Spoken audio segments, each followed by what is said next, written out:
Question number 7 के पहले आपको कुछ और रिकॉल करना पड़ेगा, that is from the class 9th.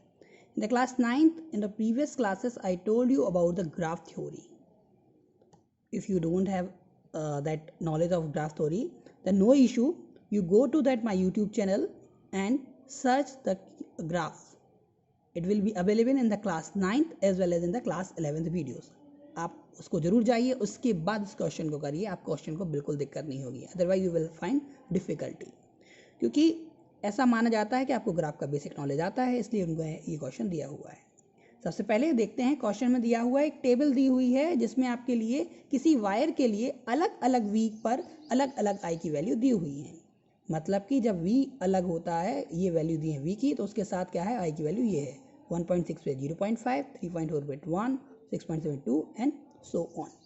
अब आपको इस क्वेश्चन में दो चीज़ें करनी है, एक तो ग्राफ प्लॉट करना है और दूसरा इस वायर से रेजिस्टेंस फाइंड करना है. मैं आपको बता दूं, जब आपके स्कूल चालू हो जाएंगे तो आपको प्रैक्टिकल्स भी होंगे. प्रैक्टिकल्स में आपको एक ओम्स लॉ प्रूव करना होता है, उसमें भी आपको यही टेबल बनानी होती है. आप एक वायर लेंगे, उसके अक्रॉस अलग अलग वी की वैल्यू निकालें रखेंगे और आई की वैल्यू उस पर निकालेंगे और एक टेबल ड्रॉ करेंगे और साथ ही साथ इसी टेबल से ऐसा ही ग्राफ बनाएंगे और एक रेजिस्टेंस की वैल्यू फाइंड करेंगे. तो वही चीज़ हमारे लिए वैल्यू दी हुई है, उससे हमें क्वेश्चन करना है. तो it is a practical based question. So CBSE also consists in examination practical based question. So this is one of them. Okay. So the basic knowledge of the graph is says कि जो हमारी दो axis होती हैं, इसे हम बोलते हैं इंडिपेंडेंट वेरिएबल एक्सिस, इसे बोलते हैं डिपेंडेंट वेरिएबल एक्सिस. इस पे वो क्वांटिटी आएगी जो फ्री होती है, इस पे वो क्वांटिटी आएगी जो डिपेंड करती है. तो हम जानते हैं ओम्स लॉ के according I is proportional to V means current is proportional to potential difference. तो करंट डिपेंडेंट है तो करंट इस एक्सिस पे आएगी और पोटेंशियल डिफरेंस इंडिपेंडेंट है तो वो इस एक्सिस पे आएगा. दूसरी चीज और होती है ग्राफ में कि जब भी कोई दो क्वांटिटी होती हैं, अगर वो दोनों एक दूसरे के प्रोपोर्शनल होती हैं तो उनका ग्राफ एक स्ट्रेट लाइन होता है, जैसा कि हमें दिख रहा है. अब इनके बीच स्ट्रेट लाइन है. तीसरी चीज ग्राफ में एक और बात होती है, दैट इज कोई भी ग्राफ का स्लोप जो होता है वो क्या होता है, equal to dependent variable upon independent variable, मतलब कि I upon V. So slope equal to I upon V. तो I V upon I equal to होता है आर, तो I upon V equal to क्या हो जाएगा, 1 अपॉन आर. ये सारी चीज़ें आपको अलग से थोपनी नहीं है अपने ऊपर, आप इनको इसलिए मैं बोल रहा हूँ, आप एक बार जरूर वो वीडियो देखिए, आपको ये पूरी चीज़ क्लियर हो जाएंगी. Now we are going for solution.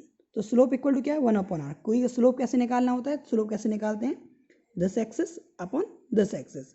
तो आप यहाँ से निकाल सकते हैं P Q upon C Q भी निकाल सकते हैं, या A B upon C Q भी निकाल सकते हैं, या यहाँ से भी निकाल सकते हैं, या टोटल इधर से भी निकाल सकते हैं, कहीं से भी निकाल सकते हैं. हमने ट्रायंगल लिया है ए बी सी, तो हमने लिया हुआ है A B upon B C. Slope equal to A B upon B C. अब ए पॉइंट पर देखें करंट की वैल्यू कितनी है 3 और बी पे करंट की वैल्यू कितनी है, इधर 1 तो इधर भी 1. तो हम इसको क्या लिख सकते हैं, 3 माइनस 1. इसको हम क्या लिख सकते हैं, 3 माइनस 1. ठीक है. यहाँ वोल्टेज की वैल्यू कितनी है 10.2, यहाँ वोल्टेज की वैल्यू कितनी है 3.4. तो हम इसको लिख सकते हैं 10.2 माइनस 3.4. ओके. तो जब 3 माइनस 1 करेंगे तो क्या आएगा 2, और 10.2 माइनस 3.4 करेंगे कितना आएगा 6.8. तो 2 अपॉन 6.8 मतलब 1 अपॉन 3.4, तो कितना आ जाएगा अप्रॉक्सीमेटली 3.4 ओम. ठीक है. तो इस क्वेश्चन को हम इस तरीके से करेंगे. क्वेश्चन नंबर 8 आपको कह रहा है कि आपके पास एक वोल्टेज लगा हुआ है, बैटरी लगी हुई है 12 वोल्ट की, और इससे करंट आ रही है आपकी कितनी 2.5 मिली एम्पियर की. तो रेजिस्टेंस कितना होगा सर्किट का. It's a very easy question. So सबसे पहले हम क्या करेंगे, मिली एम्पियर को एम्पियर में कन्वर्ट करेंगे. तो हम जानते हैं मिली को एम्पियर में कन्वर्ट करनी है 10⁻³ से मल्टीप्लाई करना है. That's all. R equal to V upon I. R की वैल्यू 12, आई की वैल्यू 2.5 इंटू 10⁻³. इसको जब सॉल्व करेंगे कितना आएगा 4.8 इंटू 10⁻³ जब पावर माइनस के नीचे होती है तो ऊपर जाती है तो पॉजिटिव की हो जाती है. तो आंसर क्या लिख सकते हैं, या तो 4.8 इंटू 10⁻³ ओम लिख सकते हैं, या 10⁻³ को क्या लिख सकते हैं किलो. तो क्या लिख देंगे 4.8 किलो ओम, या डायरेक्ट सॉल्व करके लिख देंगे 4800 ओम. आप कुछ भी लिख सकते हैं.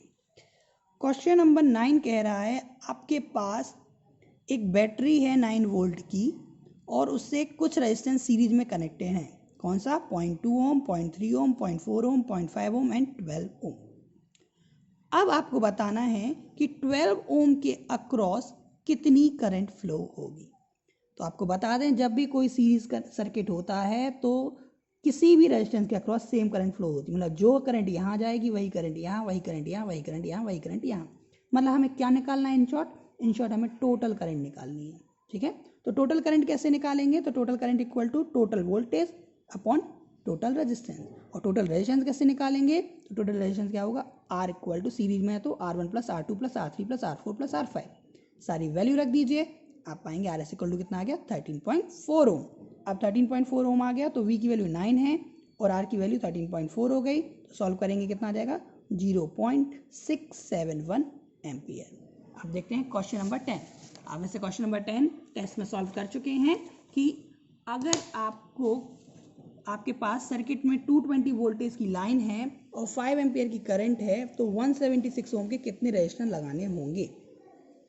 तो सबसे पहले हम क्या निकालें? इससे आर इक्विवेलेंट निकालें कि आर टोटल कितना चाहिए सर्किट में। तो आर इक्वल टू कितना आएगा? V upon I, that is 220 upon 5 equal to 44 ohm. तो हमें आर कितना चाहिए सर्किट में? 44 ओम का चाहिए। अब आपके पास हैं कितने? 176 ओम की वैल्यू है और आपको करना है 144 ओम। तो आप क्या कहिए? ज़्यादा से कम में, मतलब कि कनेक्शन कैसे करने पड़ेंगे आपको? सीरीज में, पैरेलल में? पैरेलल में। अब 176 ओम को पैरेलल में कनेक्ट करके आपको क्या बनाना है? 44। तो हम जानते हैं आर इक्विवेलेंट क्या होता है? Given value upon number of resistors in parallel combination. तो आर इक्विवेलेंट आपका कितना है? 44। आर के इतना है 176, एन निकालना है। Then it is easy, N equal to R upon R equivalent 176 upon 44, that is N equal to 4 resistor. तो आपके कितने रजिस्टर आएंगे? 4 रजिस्टर आएंगे। क्वेश्चन नंबर 11 देखें तो आपके पास 3 रजिस्टर हैं, हर एक की वैल्यू 6 ओम है, मतलब 666 ओम के 3 रजिस्टर्स हैं। अब आपको कुछ भी करके इस तरीके से कंबाइन करना है कि आंसर क्या आए? एक बार आए 9 ओम, और कुछ भी करके ऐसा कनेक्शन करना है कि आंसर आए 4 ओम। तो सबसे पहले हम देखते हैं 9 ओम के लिए। अगर हम 6 ओम के 2 रजिस्टर को पैरेलल करते हैं तो क्या आएगा आंसर? 6 और 6 का 3। और अगर इसके साथ हम सीरीज में लगा दें 6 का तो 3 प्लस 6 इक्वल टू 9। मतलब कि हमें कैसे कंबाइन करना पड़ेगा? इस तरीके से कंबाइन करना पड़ेगा। देखिए 6 का कैसे आया? 3, 1/6 प्लस 1/6 का 2/6, तो 1/r इक्वल टू 1/3, तो r इक्वल टू 3। ठीक है, और 3 प्लस 6 इक्वल टू 9 ओम। अब 4 ओम बनाने के लिए क्या करेंगे? 2 रेजिस्टर को हमने क्या कर दिया? सीरीज में। तो 6 और 6 का रेजिस्टेंस क्या आ गया? 12। अब 12 को किसके साथ कर दिया? 6 के साथ पैरेलल में। तो क्या है? 12 और 6 को पैरेलल में किया तो 1/12 प्लस 1/6 कितना आ जाएगा? 3/12। Then r equal to 12/3, that is 4 ohm. तो दैट इज ऑल्सो ईजी। आप इसको हर तरीके के कॉम्बिनेशन से करके देखना पड़ेगा, तब जाके आपके क्वेश्चन आएंगे। क्वेश्चन नंबर 12, आपको कुछ बल्ब दिए हैं। Question number, several electric bulb design to be use on a 220 volt line, 220 volt line are having a current 5 ampere. तो बताइए कितने बल्ब होंगे। मतलब मैं आपको बता दूं, इस क्वेश्चन में ये कह रहे हैं कुछ बल्ब हैं, हर एक बल्ब का पावर कितना है? 10 वाट। अब उस बल्ब को पैरेलली कनेक्ट करना है किसी सर्किट में जिस घर में सप्लाई आ रही है 220 वोल्ट एंड 5 एम्पियर करंट। तो इस पावर में कितने बल्ब लग सकते हैं? तो सबसे पहले हम क्या निकालें? Total power of circuit. तो पावर ऑफ सर्किट कितना आएगा? P equal to V into I, that is 220 into 5, that is 1100 watt. अब टोटल पावर इक्वल टू क्या आ जाएगा? Power of one bulb into N. मतलब जितनी पावर टोटल पावर है तो कितनी पावर कंज्यूम हो सकती है? जितनी पावर है। तो एक बल्ब की पावर कितनी है? 10। तो कितने आ जाएगा? एन की वैल्यू कितनी आ जाएगी? 110 is equal to 10 to N, तो N equal to 110 upon 10, that is 110 bulb आ सकते हैं। 110 बल्ब आप लगा सकते हैं।